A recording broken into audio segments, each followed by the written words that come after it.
প্রতারণার মামলায় ই-কমার্স প্রতিষ্ঠান ই-ভ্যালির ব্যবস্থাপনা পরিচালক মোহাম্মদ রাসেল ও তার স্ত্রী চেয়ারম্যান শামীমা নাসরিনকে ৩ বছর সশ্রম কারাদণ্ড দিয়েছে আদালত। দণ্ডের পাশাপাশি প্রত্যেককে ৫,০০০ টাকা করে অর্থদণ্ড, অনাদায়ে আরও ৬ মাসের বিনাশ্রম কারাদণ্ড দেওয়া হয়েছে। আজ রোববার ঢাকার মেট্রোপলিটন ম্যাজিস্ট্রেট মোহাম্মদ মিনহাজুর রহমান এ রায় দেন। বাদীপক্ষের আইনজীবী সাকিবুল ইসলাম গণমাধ্যমকে বিষয়টি নিশ্চিত করেছেন। তিনি জানান, আসামিরা পলাতক রয়েছেন। আদালত তাদের বিরুদ্ধে সাজা পরোয়ানা সহ গ্রেপ্তারি পরোয়ানা জারি করেছে।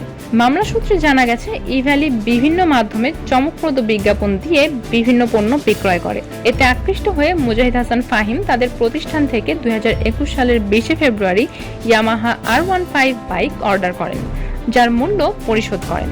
তবে কর্তৃপক্ষ ৪৫ দিনের মধ্যে বাইকটি সরবরাহ করতে ব্যর্থ হয়। পরে তিনি ধানমন্ডি অফিসে যোগাযোগ করেন। কর্তৃপক্ষ ৫ লাখ টাকার চেক প্রদান করে। তবে ব্যাংক হিসাবে পর্যাপ্ত পরিমাণ অর্থ না থাকায় চেকটি নির্ধারিত তারিখে ব্যাংকে জমা না দিতে অনুরোধ করেন।